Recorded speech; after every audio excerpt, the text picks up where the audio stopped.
Welcome back mga ropa, kwentuhan muna tayo. Pag-usapan natin ang panalo ng kupunan ng Lakers kontra sa kupunan ng Golden State Warriors. Sa wakas mga ropa ay tinalo na din ang kupunan ng Lakers sa kupunan ng Warriors. Pero ang importante dito mga ropa, nagpakitang gilas na si DeAndre Ayton, ang isa sa pinaka-importanteng pyesa ng kupunan ng Lakers ngayong paparating na season. Maganda ang pinakitang shooting, scoring at rebounding pati ang depensa ni DeAndre Ayton dito sa may game na to. Talagang naramdaman ang kanyang presensya bilang isang starting center ng kupunan ng Los Angeles Lakers dito sa game na to mga ropa. And hopefully mga ropa, sa mga susunod na games pa ng kupunan ng Lakers ay magpatuloy ang magagandang games ni DeAndre Ayton. And dito nga sa game na to mga ropa, still hindi pa rin maglalaro dito si LeBron James, Luka Doncic at Marcus Smart. Pero nandito naman si Austin Reeves mga ropa na sobrang gandang performance din ang pinakita dito sa game na to. Sobrang lupit ni Austin Reeves mga ropa, talagang patuloy ang kanyang improvement. Para naman sa Warriors mga ropa, hindi maglalaro ang kanilang mga stars, sila Jimmy Butler, pati si Stephen Curry at ang kanilang bagong player na si Al Horford. And dito nga sa game na to mga ropa,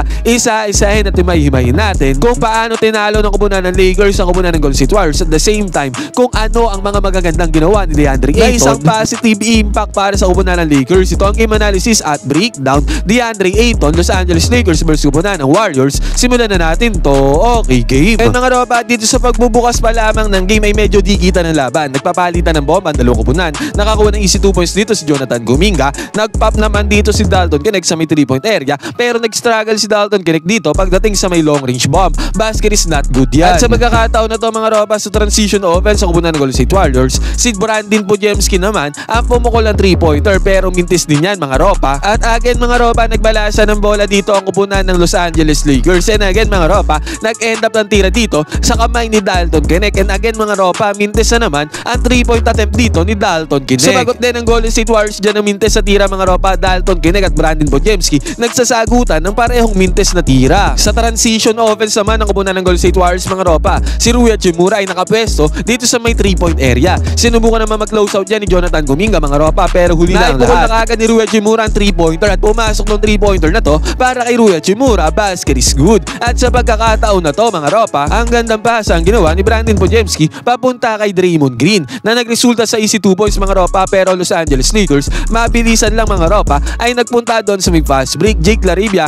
ang tumirada dito sa may fast break mga ropa. Yun nga lang mintes yan. Buti na lamang si DeAndre Ayton tumakbo dito sa may fast break at nakuha niya yung clean up. Easy 2 points dyan sa may second chance points. Easy layup. Basket is good. At heto mga ropa, good penetration ang ginawa dito ni Jonathan Kuminga. At dyan sa good penetration na yan, na-attract niya ang mga defenders sa kupunan ng Los Angeles Lakers. And open na open si Draymond Green dito sa may top of the key 3-pointer. Na-kick out naman ni Jonathan Kuminga yung bola papunta kay Draymond Green. Yun nga lang mga ropa, kapos ang tira ni Draymond Green dito sa may top of the key 3-pointer. Kapos na kapos yan mga ropa, parang bagong ano si Draymond Green dito sa may top of the key 3-pointer. And eventually mga ropa, napunta sa kupunan ng Los Angeles Lakers yung bola. Rui Hachimura ulit ang may hawak ng bola dito. Binabantayan siya dito ni Guy Santos mga ropa. Dire-diretso si Rui Hachimura. Ginamit niya yung kanyang muscle at ang kanyang laki. Advantage dito against kay Guy Santos. Kaya easy 2 points na nagawa dyan ni Rui Hachimura. Pinanis niya ang depensa dito ni Guy Santos doon sa may paint. Samantala mga ropa, si Brandon Podziemski ay nag-attempt ulit ng 3-pointer. Open naman to mga ropa, walang resistance ang kupunan ng Lakers dito. And sa wakas mga ropa, nakapasok na rin ng tirada si Brandon Podziemski dito sa may 3-point area. Basket is good. Yun nga lang mga ropa, si Rui Hachimura para sa kupunan ng Lakers ay sunod-sunod na puntos na ang kanyang ginagawa dito para sa Lakers. Dito naman mga ropa, mid-range jumper ang pinakawalan dito ni Rui Hachimura. Easy 2 points ulit yan para kay Rui. Sunod-sunod na puntos ng Lakers mga ropa ay galing kay Hachimura. At sa atake na to ni Gabe Vincent mga ropa, nagmintes to. Pero tignan naman natin yung positive side ng atake na to ni Gabe Vincent. Dalawang defender salos ang kupunan ng Golden State Warriors ang kanyang na-attract dito at nagbigay open to kay Jackson Hayes para makuha niya yung mintes sa tira dito ni Gabe Vincent. Open na open yan mga ropa, kaya nakakuha ng easy 2 points dito si Jackson Hayes. Basket is good. At sa pagkakataon din na to mga ropa, lumamang na ang kupunan ng Lakers ng 6 na puntos kontra sa kupunan ng Warriors 24-18 ang score. At dito sa possession na to ng Golden State Warriors mga ropa, good defense ang ginawa dito ng kupunan ng Lakers para makuha nila yung possession. At sa possession nila mga ropa, magandang play ang ginawa dito ni Jake Laribia at the same time ni Jackson Hayes. Yun nga mga ropa,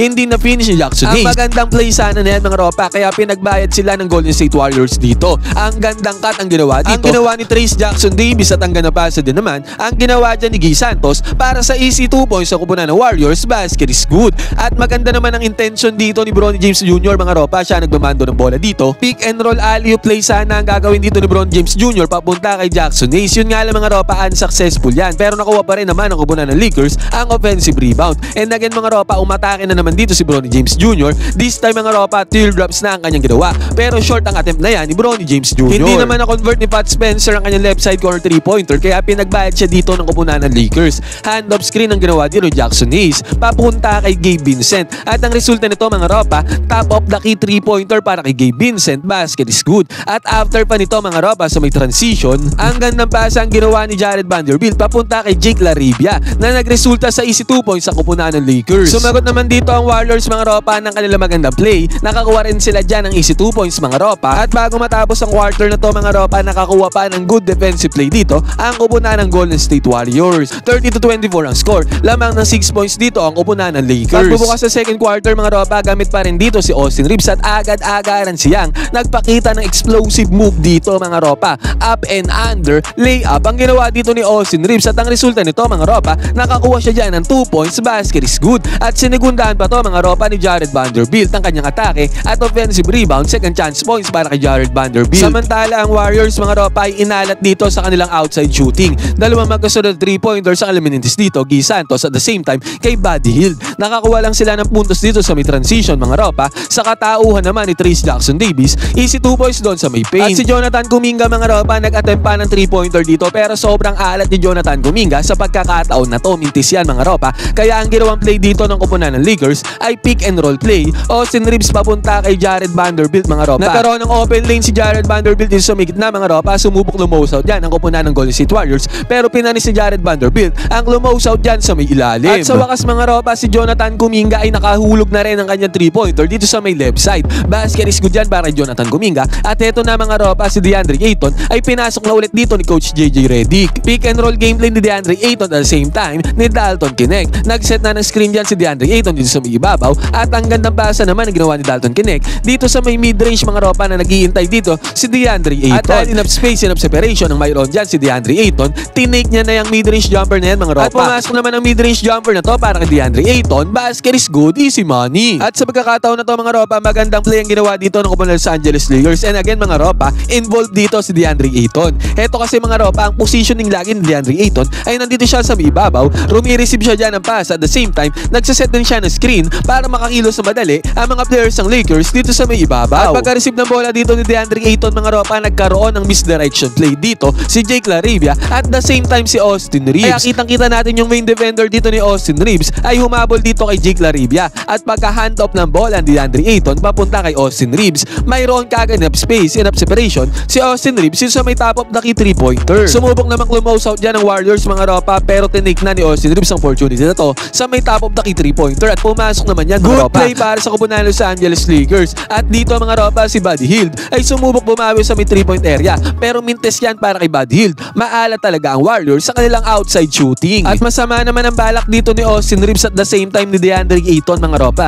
Dahil dito sa play na to, ang balak nila ay alley play at slam dunk sana ni DeAndre Ayton pero nagmintis nga tong slam dunk na to ni DeAndre Ayton at nag-open up to sa fast break transition offense ng Golden State Warriors. At ang nanguna sa may fast break ng Golden State Warriors mga ropa ay walang iba kundi si Jonathan Kuminga. At harap-harapan mga ropa, pinosterize si Jonathan Kuminga. Ang depensa dito ni Jake LaRavia. Panis dito si Jake LaRavia mga ropa. What a monstrous dunk ang ginawa dito ni Jonathan Kuminga. Basket is good. At after pa nito mga ropa, pick and roll gameplay ang ginawa dito ni Jonathan Kuminga at Pat Spencer. Successful tong pick and roll gameplay na to mga ropa. Easy 2 points para kay Pat Spencer. At eto mga ropa, fast first guys ni DeAndre Ayton. Swinging niya yung bola papunta kay Rui Hachimura na open naman dito sa may right wing 3-pointer. Assist to para kay DeAndre Ayton at good shot naman to para kay Rui Hachimura. Basket is good. At eto mga ropa, pick and roll gameplay ulit ang ginawa dito ng kupunan ng Lakers featuring Dalton Knecht at syempre si DeAndre Ayton mga ropa. Mapapansin natin dito naka-drop defense lagi si Quentin Kaya Toes. Pagka-roll dito ni DeAndre Ayton dito sa may mid-range mga ropa, di siya umatake doon sa may gitna. Open na open siya dyan sa may mid-range dahil nga naka-drop defense dito si Quentin Post. Easy 2 points ulit. Ilista mo na. Sure ball sa mid-range si DeAndre Ayton mga ropa. Basket is good. Kaya sa pagkakataon na to mga ropa, ang score 49-33. Kambako lang kupunan ng Golden State Warriors nang tumataginting na 16 points. Alley-oop attempt sana ang binabalak dito ni Gabe Vincent papunta kay DeAndre Ayton mga ropa pero again unsuccessful na naman yang alley-oop attempt papunta kay DeAndre Ayton. Buti na lang talaga mga ropa ay sobrang alat ng kupunan ng Golden State Warriors pagdating sa may 3-point area. Mintes na naman ang kanilang 3-pointer dito. At si si Dalton Connect mga ropa na foul dito sa may 3-point area. At the same time, tinawagan pa ng referees ng flagrant foul dyan ang kupunan ng Golden State Warriors. Unsuccessful play naman ang ginawa dito ng Lakers mga ropa dahil nagmintes ang tirada ni Jared Vanderbilt dito sa may left side corner 3-pointer na nag-open up sa opportunity ng Warriors para mag-pass break. Easy 2 points sa kailan napuntar dito. Nagkaroon ng good defensive play dito ang kupunan ng Lakers mga ropa at eventually nagpalitan ng puntos dito si Brandon Podziemski at the same time si Austin Reeves. Maganda ang palitan ng basket ng dalawang players na yan mga ropa, pero bago matapos sa second quarter na to, na-foul si Austin Reeves dito sa may 3-point area. Kaya natapos ang score mga ropa sa may first half, 63-46 ang score. Tambakol malala ang kupunan ng Golden State Warriors. At fast forward na tayo dito sa may pagtapos ng game mga ropa sa may fourth quarter. Sinubukan pa sanang kumamak dito ng kupunan ng Golden State Warriors. 3-pointer dito ng LJ Cryer sa may top of the key 3-pointer mga ropa. Basket is good yan. Pero solid pa ang naging closing performance dito ni Nick Smith Jr. mga ropa. Kitang-kita sa galaw ni Nick Smith Jr. na magaling na player to mga ropa na possible magamit din ang kupunan ng Lakers in the future. Kaya hindi rin talaga nakabuelo ng habol dyan ang kupunan ng Golden State Warriors. At dito sa pagkakataon na to mga ropa, na-foul dito si Bronny James Jr. sa may ibabaw. Nakapag-convert naman ng free throws dyan si Bronny James Jr. mga ropa. Parehas pumasok yan para kay Bronny. At again mga ropa, umatake pa nga si Nick Smith Jr. dito sa depensa ng kupunan ng Golden State Warriors. At sa pag-atake niya na yan mga ropa, na-foul si Nick Smith Jr. And na-convert naman niya ang mga free throws dito sa pagtatapos ng fourth quarter. At bago tuluyan matapos ang game na to mga ropa, nakakuha pa ng 2 points dyan ang kupunan ng Golden State Warriors. Kaya eventually mga ropa, natapos ang game na to sa score na 126-116, lamang ng 10 points ang kupunan ng Los Angeles Lakers. Nakabawi sila sa panalo ng Warriors sa kanila noong nakaraang game. Ngayon mga ropa, ano masasabi nyo dito sa game at sa panalo na to ng kupunan ng Los Angeles Lakers, na makikita natin na kahit papano ay nararamdaman na ang presensya ng starting center ng kupunan ng Lakers na si DeAndre Ayton. What if pa kaya mga ropa pag nagbalik na si Luka Doncic na isang magaling na mamamasang player, sigurado sure ball mga ropa talaga magbe-benefit si DeAndre Ayton sa pagbabalik ni Luka Doncic sa lineup ng kupunan ng Lakers. Libreng-libre kayo mag-comment ng inyong opinion dyan mga ropa tungkol dito sa game na to ng kupunan ng Lakers at Warriors. Pwede kayo mag-comment dyan sa baba ng inyong opinion. Magkwentuhan